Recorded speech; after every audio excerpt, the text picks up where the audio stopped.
Hey! Woo!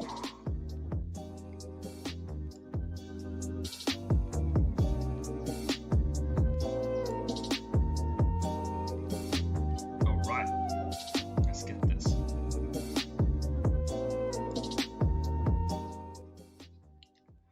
Hey! Ladies and gentlemen, boys and girls of all ages, my name is Ray T. Dragon, and welcome to my review of One Piece Chapter 1000. Oh my goodness. Oh my goodness. This just brings me back. I've been watching One Piece for about over 6 years now. 6 years, I would say. I've been reading One Piece for 5. This is just an incredible moment of one of the greatest series, one of the greatest shonen ever. It's just, I just finished reading the chapter and I couldn't wait to write something special or whatever for my review. So I'm just going off rip. Man, this has been a very long time coming.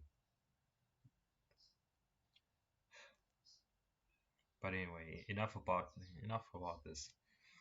Let's start with the review and summary of the chapter. The chapter begins with Luffy making it to the 5th floor, and then there we see the Mink tribe, the Musketeers, just there protecting the staircase. And then, Luffy thanks the Minks. He thanks Sicilian. He thanks Sicilian for what the Minks have done for saving Raizo's life. And then Sicilian sheds a tear. An incredible moment there. The chapter immediately starts off well. And then we move on, and then we see Marco with the glasses just handling 2 of Kaido's commanders. Immediately they are all 3 in their Zoan forms, and I think Marco's Zoan form is definitely better than Queen or King's. And then we see Queen's Zoan form is quite interesting. It's like he's mechanical. He's like a mechanical dinosaur, which was weird because his neck is sort of like a pipe of some kind. And then there is Marco. Honestly, Marco might be the strongest first Yonko commander. He's definitely, the strongest right-hand man. He's definitely top 2 at minimum. Minimum top 2. I think he can, because we see how he's manhandling King and Queen, and he just flings Zoro right to the top there. And that just brings me to to the previous review about the chapter, about when I was talking about the matchups, because I wasn't sure who Zoro was gonna fight and who Sanjo was gonna fight, because it's usually Zoro fights the right hand man, and then Sanjo fights someone who's close to the right hand man's strength. Like back, I think a perfect example was the Alabasta Saga, where Zoro fought Mr. 1 and Sanji fought Mr. 2, and Mr. 1 and Mr. 2 weren't that too far away, because I remember the exchange that they had at the little bar there at Alabasta. It was quite close. Mr. 1 was sweating. So yeah, there's that. And then, man, the Marco disrespect has to stop. All those people who disrespected Marco by saying he sucks and whatever, that has to stop completely. Because Marco is a goat right now. Yeah. And then we move on to Momonosuke and Yamato. Is a continuation of the conversation that they had from the previous chapter. And then Marco says, D? So that's my father's logbook. And then Yamato. This is just this discussion, this character interaction I really enjoyed. Like when the crew takes time to just talk to each other, when people take time to talk to each other, and then we gain more knowledge. That was those are some of my favorite chapters, when there's actual conversation, when there's more knowledge being given to the story, when things are being tied up, when things are being explored. So yeah, Momonosuke and Yamato are having a nice conversation, and then Yamato gives Momonosuke Odin's logbook, and she mentions something interesting. She mentions someone in the burning castle was protecting the logbook. There's only one person who comes to mind, but it was probably Odin's wife, Otoki. She's the only person who stayed whilst the castle was burning. So it is probably definitely Odin's wife who protected the logbook, which is just incredible, honestly. And then Momo sheds a tear because he's getting his dad's logbook about all the wonderful adventures he's had, discovering the world and everything. It's just incredible. And then he mentions that Momonosuke was born on Whitebeard's ship. Afterwards, he was on Roger's ship. And then they said that 20 years later, in the New World, some young and powerful pirates would come. And now it's that time. Yamato mentions that she thought it was going to be Ace, but then she remembers Ace's death, right? She remembers the time when they were having a conversation. And then, Ace was talking to Yamato about Luffy. And I don't remember him ever saying this, but perhaps it's just my old memory. But he mentions about Luffy's dream. And he says, like, don't make fun of this guy's dream because he will achieve it. Which is incredible because he talks about how him and Sabo laughed at Luffy's dream, but it was just all jokes, they're brothers. But he forbids anybody from laughing at his brother's dream. He thinks seriously. He thinks he can seriously do it. And he knows he can. Man. And then Yamato shouts, "Hey, sir!" And then Yamato says, "I will never make fun of him." This is just incredible. This interaction between Yamato and Ace just makes me like Ace and Yamato a lot more. Man, I wonder. I wonder what will happen to Yamato after this whole story's end, after this whole saga's over. Man. Moving on, Yamato talks about Odin's logbook, and there was a great man, and it was a great man who said the same thing. I will never make fun of it. He is amazing, your little brother. Yamato goes on to say. And then Aces goes, "Oh, really? A great man, not too bad. I would truly love to share a drink with Luffy and him." I don't think. The thing is, we all know who this great man is. We know that this great man is Roger, right? But I'm not sure if Ace knows that because Ace, remember back during the Marineford saga, back then during his little flashback, he mentions that he hates Roger, and then he is saying that no, I'd love to have a drink with that man, with that great man. I'm sure Luffy and him would get along. So I'm not sure that he knows that he's talking about Roger, right? And then we move on to the next panel where Yamato says, "Oh, but he's already dead," and then that clarifies it. But he doesn't know that that great man that Odin was talking about was Roger. Hmm. And I wonder, I think that means that Yamato has read the logbook. I think so. I hope so because maybe she can give us some information on it. And then, we move on to the next few panels. It was actually Yamato who gave Ace his Viva card, which is just a callback to like we're wondering who gave Ace his favorite card. I think a lot of people assumed it was like the Whitebeard Pirates. I assumed that as well, but it seems to be been Yamato, which is a very nice callback. And just reading this thing just gave me emotions. It made me feel something inside, man, because I really do like Ace. And man, this chapter, the feels, man, I just kept on feeling hyper and hyper. But anyway, let me continue. Let me continue. Let me not take too much of your time. All right. She explains the Viva card and she gives it to Ace, right? And then Ace goes away with the Viva card, and then it's back from the flashback to Yamato speaking with Momonosuke, and then she talks about how 2 years ago Ace's Viva card was consumed, and then she learned afterwards in the newspaper what happened. And the fact that Ace is Roger's son, and his little brother made a name for himself as a pirate. The one you brought here was none other than Luffy. Odin described a future like this, Yamato continues to say. And then we go on to the panel of the goats right here. To the panel that everybody has been waiting for. This page was glorious. I wish I had recorded a live reaction, but hey, I don't have a nice camera. I lost my mind. Man, it was a good thing nobody was around because I was basically shouting at the top of my voice like, "What? Nandito?"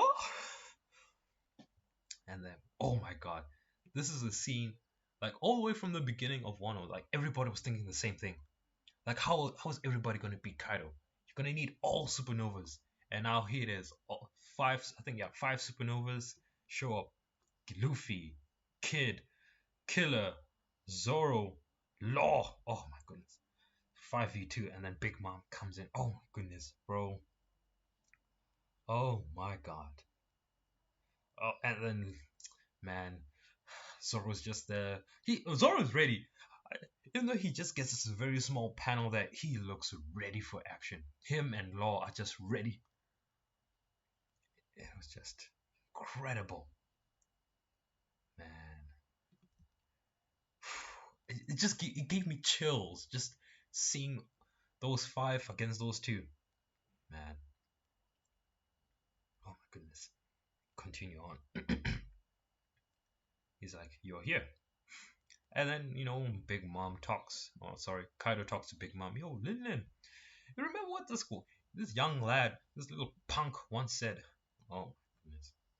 And then Lin Lin asks for an apology for Luffy breaking the castle. And then I think what is the chapter, well, not the chapter, the panel that perfectly describes this whole chapter, right? Luffy just walks by these 2 motherfuckers. He doesn't even acknowledge them. He just walks right past them. And you see the little black covering his eyes. Oh my goodness. That was big dick energy right there. That was big dick energy. That was like some Odin type stuff. Oh, when I can't put it to words. I need to start reading a dictionary to get the proper words to describe what I saw. It was just an incredible scene. He just did not even acknowledge them. He didn't even look at them. He just walked right past them. And then the next panel goes to Zoro with the 3 dots. Like Zoro's like, "I'm ready. I am ready. Just say the word, Chief. It's go time. Are you ready to go?" And then Kaido, looking menacing as usual, turns like, what the hell? But it turns out Luffy was just walking straight to Kinemon. He says, "Kinemon, are you right? I'm sorry I'm late." And then he sees all the scabbards. All of them got washed. Man, it was incredible. It was quite the sight. And then Kinemon cries. He wouldn't dare show his face, after such a humiliating defeat. And he begs Luffy. And Luffy's like, "Alright." Man, that really touched the heartstrings. And then like here comes Kaido ready to like smack Luffy. He's like, "Oi, kid, what the hell?" And Luffy don't look, man. And then Luffy shouts to Law, "Hey, Law, can you move them?" And then Law's eyes are still hidden. And then room, shambles, whatever. Shoom, all of them disappear. Like, my goodness, man.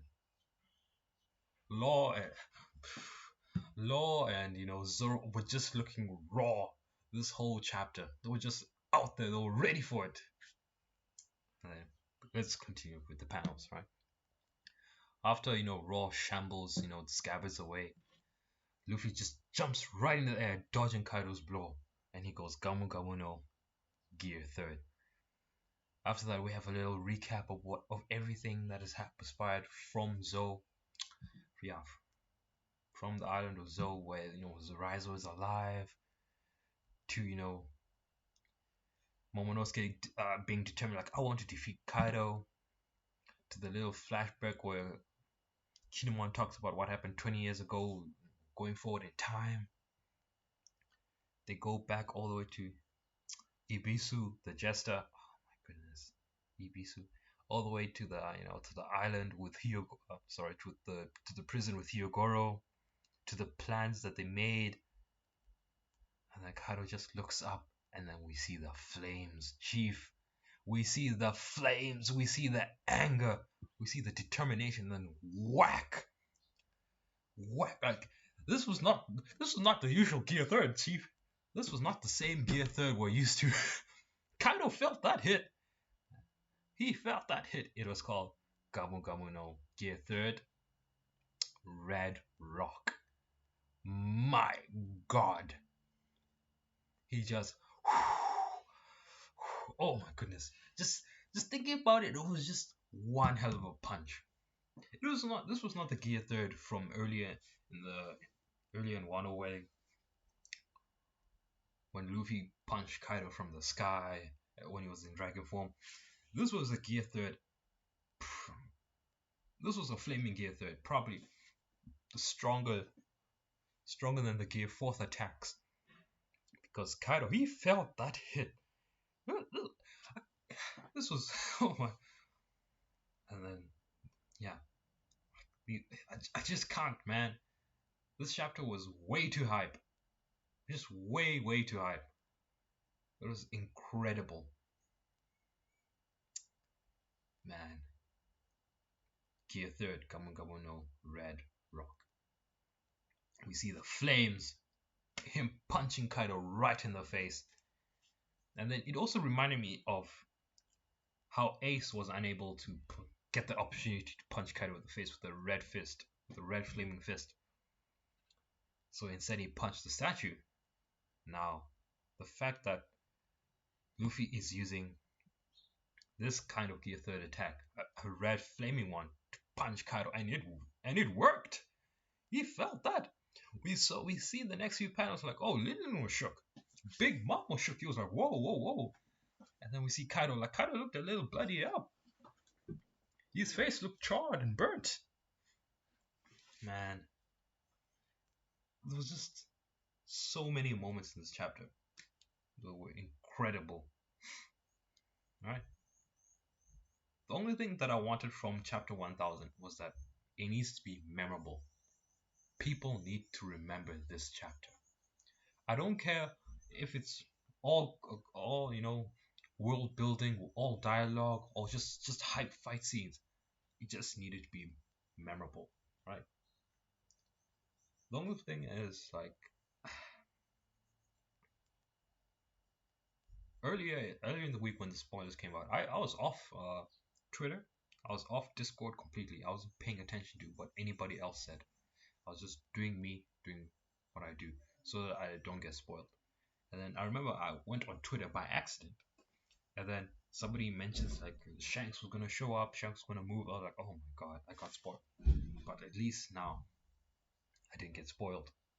Turns out that was completely fabricated, so I'm ecstatic. But man, Luffy goes on to say, like, let's get back to the chapter. Luffy goes on to say, after giving them, a nice little piece right there to the side of Kaido's dome, the goddamn fish. It says, I am Monkey D. Luffy. I will suppress you, and I will become king of the pirates. Oh my God. Just thinking of this chapter, one of the first things that came to mind was, how is the anime gonna do it? Because the Wano anime has been killing it. It's This Wano anime is back to pre-time skip One Piece.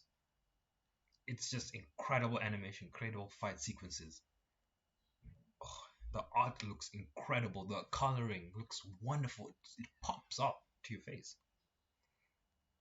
But man, this has definitely been a long time coming. Oh, chapter 1001 is gonna be epic. Chapter 1001. Oh, just. This is One Piece, honestly. It's just the swell of emotions that I felt reading this chapter. It's like years. I literally spent years of my life reading One Piece, watching watching the anime through like 3 times. Like that was before it was the chapter 900. Now I won't do that because that's a lot. Because I remember I've read like 600. Not read. I've watched 600 episodes of one. I remember when it got to episode 600. Like not even 600. I think like around 400. Like the first half, the first pre-time skip. I remember watching pre-time skip like 3 times, 3 times over, and every time it's just good, good. Because I watched the English dubbed first, all the way up until before Thriller Bark. That was the English dub that I watched, and I actually quite like the English dub. A lot of people don't like it, but I enjoyed it. And then I switched to sub afterwards, and I actually like sub better because Brooks' voice in the subbed sounds better than the dubbed. The dubbed Brooks sounds weird. Uh, I've gotten used to the subbed Frankie. The subbed Frankie sounds better than the dubbed Frankie, only slightly. But otherwise, yeah. All these years, hours, months, weeks, minutes, seconds of my life just watching One Piece, reading One Piece, watching the reviews, watching all those One Piece streams from all those multiple One Piece YouTubers. And then, finally I started my own YouTube channel. It may start small, but hopefully it's gonna grow. Hopefully I'll be able to interact with the community a lot more. Hopefully I'll be able to spend more time on Discord, on those bigger YouTubers' Discords, so I can hopefully join them in a stream once. I think that's my goal for 2021, to grow this channel to a big enough level to where I can actually have an interaction with other One Piece YouTubers, because those are one of the main reasons I actually stayed. I kept on reading One Piece, kept on watching One Piece, because of the reviews, because of the people doing the reviews. I really enjoyed it. But man, chapter 1000, everybody had high expectations. Everybody had lofty expectations, but I kept it on the down low. I made sure not to keep my expectations too high, because if you keep your expectations too high, they'll usually fall flat, like Cyberpunk 2077. All hype, but very little substance. Too much dialogue, too many bugs. But anyway, man, all I wanted from this chapter was that for it to be a chapter to be remembered, for people to go back. Remember chapter 1000, remember chapter 900, remember chapter 800, and those memorable chapters. Remember when Gear Force was first introduced, that chapter. Remember when Shanks pulled up to Whitebeard. Remember when Whitebeard fought Roger. That clash that split the skies in half. Remember when Whitebeard died. Those chapters. And now this chapter is definitely gonna remember, because it's definitely gonna be there. It's gonna be remembered. It may not be the best chapter. Mama says she wants a plate. It may not be. It may not be the best chapter in One Piece. It may not be the most hype. Well, for me, it was definitely right up there. But it's definitely a memorable chapter. Something that no matter whoever decides to read One Piece, a few years down the line, just to catch up, they'll definitely remember chapter 1000. They'll remember that panel where the 5 supernovas stood up against the 2 Yonko. They'll remember the moment when Luffy just walked past Big Mom and Kaido. They'll remember that moment when third gear, gear third, just, oh my goodness. Those 2 weeks of training, they changed Luffy. Like, this is I know it's a shonen, but goddamn, 2 weeks and he's a completely different person. His energy is completely different. He's absolutely serious. The time for jokes is over. It's now serious fighting. And that goes to, to Law as well. Law is going to be integral. If Big Mom and Kaido are going to have any sort of chance, the person that they have to beat first is definitely Law. Because I can just see all those weird combinations of Law just switching people in and out, or as they go and tag Kaido, tag Big Mom, just ta ta ta, saving people from getting hurt. And who knows, we might see like a Luffy and Zoro combo attack. Like the last time we saw one was the Gamu Gamu no. I don't know what the attack was called. It was when they were on the train on the way to Enies lobby. Zoro did the what is it? The 1080p Phoenix, and then what is it, 720 pound Phoenix. Luffy did the Gamu Gamu no cannon. It was just, who knows, we might see a combo like this. Anybody who says Sanji should be there, no. This is Supernova versus Yonko. Sanji should just be down there, taking on Queen and King with Marco. Who knows? Sanji might decide to hit a woman. Hey, we never know. But no.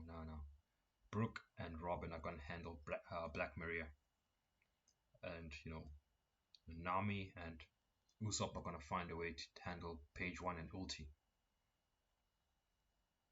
But man, oh, there's also X Drake as well. X Drake can handle Apu or help with the King and Queen. Yeah, because he's right down there with Marco, so there's no problem there. But anyway, this chapter 1001, it'd actually be quite interesting if Oden decides, what, boom, we're gonna end this part of the the play.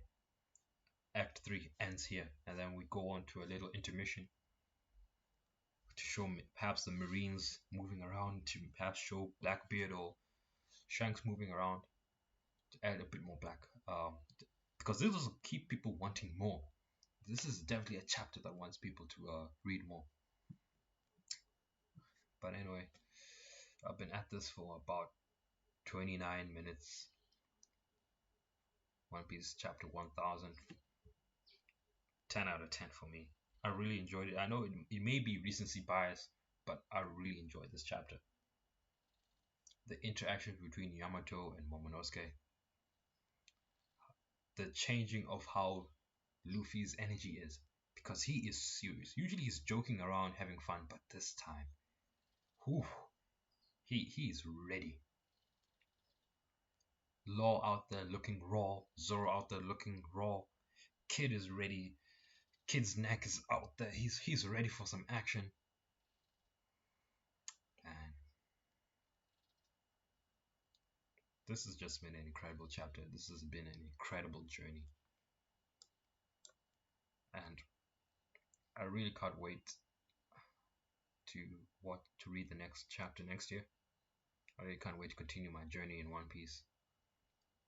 I really can't wait to continue growing my channel. But anyway, guys, thank you for everything you've done. Oda, for all those who decide to view this, thank you for viewing. Please remember to like, comment, and subscribe. If you want to be part of a One Piece discussion, just hit me up on Twitter or just write a comment that you'd like to have a discussion. Feel free. I'm free to do that. Please remember, ladies and gentlemen, remember to like, comment, subscribe. Once again, your interactions are very important, and I would very much like to be part of the One Piece anime community. Thank you for your time. Thank you for your patience. And have a lovely day. Happy New Year. Merry belated Christmas. Stay safe. All right.